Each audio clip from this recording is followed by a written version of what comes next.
लेकिन सर जो गैंगस्टर्स होते हैं और देश के बहुत सारे नामी गामी, अभी कल परसों की खबर है कि लॉरेंस बिश्नोई को अमेरिका ने अपने आप एक हार्ड बॉल करके वो चलाया, ऑपरेशन चलाया, और उसमें ये दिखाया कि वहाँ बैठ कर के वो इंटरनेशनल पूरा सिंडिकेट चला रहा है, यूएस के अंदर, कनाडा के अंदर और यूरोप के अंदर, और लॉरेंस जेल से सब कुछ कर रहा है।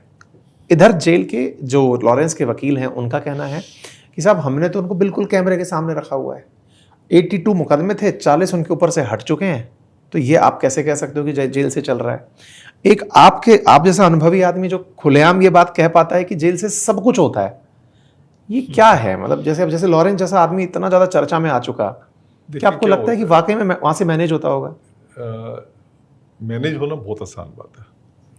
आजकल ज्यादातर गैंगस्टर जो होते हैं, आप देखेंगे नया ट्रेंड है। नया ट्रेंड क्या मतलब पिछले 10-12 साल से ज्यादा है ये, कि जो भी गैंगस्टर है वो अपनी कास्ट को जरूर लगाता है। वो और किसी चीज को यूज नहीं करता, कास्ट को जरूर लगाता है। और हमारा सिस्टम इतना डिक्लाइन हो गया,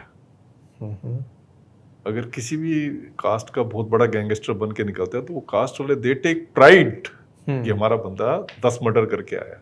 वो खासकर अगर वो राइवल कास्ट के करके आया है तो दे टेक प्राइड कि हमारा बंदा इतना शेर दिल है।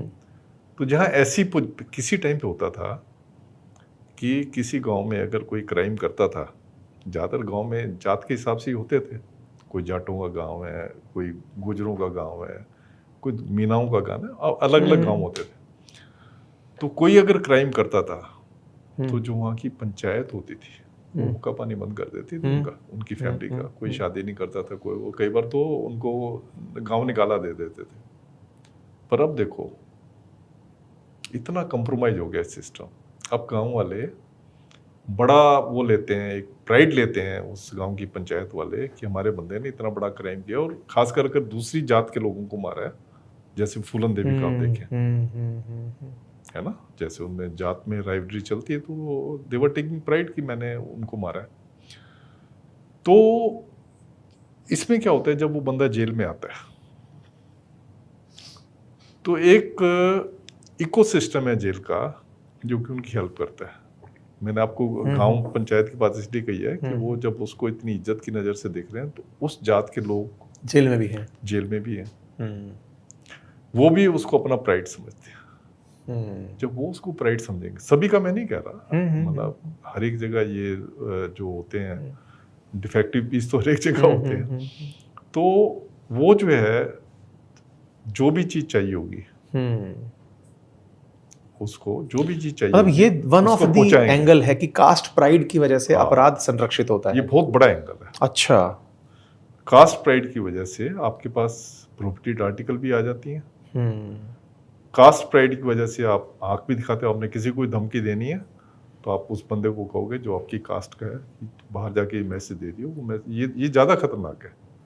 मोबाइल देना तो है कि आप चला रहे हो, अपना गैंग चला रहे हो जेल से, आप जो मैसेजिंग कर रहे हो जेल से थ्रू जेल स्टाफ, ये बहुत ज़्यादा खतरनाक चीज़ है। आपने किसी को धमकी देनी है, किसी को कुछ करना है, तो अपना वो सारा वो जेल स्टाफ ही जो है वो उनको आगे उसका काम कर देगा। इवन दो पैसे लेंगे, आज की फ्री में तो कोई कास्ट का भी तो वो नहीं है कि फ्री में कर देगा। कास्ट प्राइड की बात है, मैं वापस लॉरेंस पर आऊंगा, लेकिन सवाल आप ही से पूछ लेता हूँ, क्योंकि आप सुनील कुमार गुप्ता हैं और जब हम गैंगस्टर्स की बात करते हैं, अपराधियों की बात करते हैं, तो उनका अपना भी जेल में भी एक वोट बैंक होता है कि भाई इस कास्ट के इतने अपराधी हैं, वहाँ उनका एक सेग्रीगेशन है और पता होता है कि ये इस अपराधी इस कास्ट से, इस धर्म से, इस पर्टिकुलर ब्लॉक से निकल कर आता है। सामान्यतया मार्शल कॉम्स को माल करके ये चला जाता है कि इन्हें, मतलब परवरिश इनकी इस तरह से है कि भय से सामना कम हुआ है, अपराध से सामना कम हुआ है, समाज का ये वर्गीकरण है। ऐसे में जब आप गुप्ता जी होते हैं और गैंगस्टर्स से आपका सामना होता है, आपके टाइम में भी खूब सारे गैंगस्टर्स तो रहे होंगे जेल में, बहुत। जैसे इसकी बात कर, लॉरेंस बिश्नोई भी था हमारे टाइम पे, और ये नीरज भवानिया और चवन्नी अठन्नी, पता नहीं कितने गैंग थे वहाँ पे। तो ऐसे में आपको ये लोग कैसे लेते थे? देखिए, पहले इनकी जो पहला इंप्रेशन ये होता था कि कास्ट प्रिजुडिस तो था ही कि ये क्या कर लेगा हमारा, ये तो बनी है, ये क्या कर लेगा। तो उसके लिए आपको डबल एफर्ट करना पड़ता था। एक तो आपका जो एक ईमानदारी, क्योंकि मेन होता है, देखें आप जब काम कर रहे हैं उसमें आधा काम तो जो पीछे आपने जो रेपुटेशन बना के रखी हुई है, आधा काम आपका रेपुटेशन करती आपसे पहले आपकी रेपुटेशन पहुंच जाती है, वो पहुंच जाती है, और आधा काम जो है आपके जो एक्शन होते हैं वो करते हैं। तो आपने बिल्कुल ठीक कहा, मुझे डबल एक्शन करना पड़ता है। मतलब मुझे लगता है कोई अगर मार्शल कास्ट का होता है उसको अगर थोड़े से एफर्ट करने के बाद वो काम कर लेता, मुझे डबल एफर्ट्स करने पड़ते थे उस चीज़ को संभालने के लिए, किसी गैंगस्टर को संभालने के लिए, क्योंकि उनका फर्स्ट इंप्रेशन यही होता था। मैं आपको एक कहानी बताता हूँ, अपनी कहानी। मैं जब आया था तो नया था अभी, मतलब 1 साल हुआ होगा मेरे को ड्यूटी पे। तो एक बंदा आया, कहने लगा सर आपकी एक बहन भी है ना, और आपके 2 भाई हैं, आप इस फलां जगह रानी बाग में रहते हैं, आपका घर रेलवे उसके साथ है, स्टेशन के साथ है। तो मैंने कहा ये क्यों? मैंने कहा हाँ। मैंने कहा बता। कहता है सर वो फलां आदमी जो है गैंगस्टर, ये वो भी गैंगस्टर था, मुझे दूसरे गैंगस्टर का नाम दे के कह रहा, कहता है सर वो सारा जानता है आपके उसका, तो वो जो है आपके बारे में बात कर रहा था। तो मैंने कहा ठीक है बात, मैंने कहा तू ऐसा करियो कि तू एड्रेस वगैरह मांग रहा है ना वो मेरा, तो उसको एड्रेस भी दे दियो, ये मेरा एड्रेस है। क्योंकि मैं समझ गया था कि जब बंदा पूछ रहा है मेरे से, मेरे तो संदेश पहुंचाने का तरीका है कि वो और कोई होता तो बिस्मिल का संदेश है, ट्रेन काकोरी में लुटेगी। ठीक है। तो उसको था कि डर जाएंगे, और फिर मैं कहूँगा मेरे को ब्लैकमेल करता, फिर वो कहता मुझे सर मेरा ये काम कर दें, मैं उसको संभाल लूँगा, उस प्रिजनर को मैं संभाल लूँगा, अब मेरा ये काम कर दें। काम क्या होगा? वही बेचारा से गांजा, दारू, कुछ सुविधाएं, उसको सुविधाएं चाहिए, मेरे को सेल में रख दो, मुझे खाना जो बाहर से लाने दो मुझे, है ना, या और कोई मिलने वाला आ रहा है तो उसको मेरे को जो है आप मिलवा दो, ये सुविधाएं वो चाहता था। पर मैं क्योंकि बिल्कुल फर्म था अपने उसमें, क्योंकि हमारी फैमिली थी आर्य समाजी फैमिली। आर्य समाज में क्या होता है कि मतलब वो किसी चीज़ के लिए ना लड़ने के लिए तैयार रहते हैं, ठीक चीज़ के लिए ज़्यादातर। मैं एक जनरलाइज नहीं कर रहा। तो हमारी क्योंकि स्टांच आर्य समाजिस्ट थे, तो मुझे झूठ बोलना अलाउ नहीं था, वो मेरे संस्कार में आ गया था, मैंने झूठ नहीं बोलना। मुझे हमेशा जो भी बात करनी थी, मुझे ये बात करनी थी, मतलब किसी से बदले की भावना नहीं लेनी थी मुझे बात करनी थी वेलफेयर की। क्योंकि मुझे बाद में रिफॉर्म्स के लिए जितने अवार्ड मिले, मुझे लगता है कि मेरे जो घर के संस्कार थे, आर्य समाजी संस्कार, उनका बहुत बड़ा रोल था कि मैं पॉजिटिव काम कर पाया। तो अपराधियों की नज़र में आपकी इमेज ये थी कि ये हमारे भले के लिए आदमी है, जो रिफॉर्म के लिए बात करने वाला है। क्या सर जेल में जो जेलर होता है वो पनिशमेंट्स भी देता है क्या?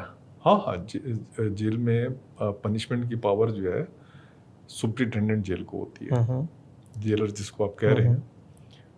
और आपको हैरानी होगी सुन के क्या पनिशमेंट होती है कि अगर आप गए, सपोज आप गए हो, वो खड़ा नहीं हुआ आपको देख के, तो इसमें आप पनिशमेंट उसको दे सकते हो। क्या पनिशमेंट दे सकते हैं ये आपकी विजडम के ऊपर है। कोई आदमी जोर से हंस रहा है, इस पे पनिशमेंट है। कोई आदमी आपको देख रहा है, बुरी नज़र से देख रहा है, इसके ऊपर पनिशमेंट है। कोई आदमी बार बार लैट्रिन जो है बार बार जा रहा है, इसके ऊपर पनिशमेंट है। मतलब ये अंग्रेजों ने पनिशमेंट बनाई थी, और वो पनिशमेंट का जो चैप्टर है एज इट इज चल रहा है, जो अंग्रेजों ने बनाई थी हमारे स्वतंत्रता सेनानियों को दबाने के लिए। अनफॉर्चुनेटली वो सारी की सारी जो अंग्रेजों ने वो पनिशमेंट बनाई थी, जो ऑफेंस बनाए थे, वो सारे ऑफेंस वैसे के वैसे हैं, और उसको बल्कि और इंक्रीज कर दिया होगा। तो क्या होता है पनिशमेंट जो है, पनिशमेंट आप क्या दे सकते हो? अंडर ट्रायल के केस में तो देखा जाए तो कोई पनिशमेंट आप ज़्यादा दे नहीं सकते, क्योंकि वो जुडिशियल कस्टडी में। इसलिए अंडर ट्रायल जो है बहुत ज़्यादा प्रिजन ऑफेंसेस करते हैं। जितनी मारपिटाई जेल के अंदर होती हैं, ड्रग्स की होते हैं, ज़्यादातर अंडर ट्रायल करते हैं। तो अंडर ट्रायल को आप क्या कर सकते हो कि अगर कोई खतरनाक है तो उसको आप फैटर्स में रख सकते हो, पर उसमें भी आपको पावर नहीं है फैटर्स में रखने की या हैंडकफ्स में रखने की। आपको कोर्ट से परमिशन लेनी पड़ेगी, जिस कोर्ट ने उसको भेजा है, जो कि आपको बड़े रेयर केसेस में कोर्ट की परमिशन मिलेगी।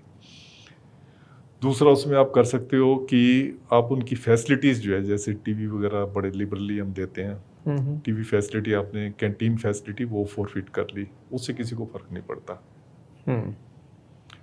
तो किसी ने और अंदर मतलब कोई रिपीटेड क्राइम जेल के अंदर कर रहा है अंडर ट्रायल, तो आप कोर्ट को लिख सकते हो। खाली कोर्ट उसका कितना संज्ञान लेती है वो कोर्ट के ऊपर डिपेंड करता है।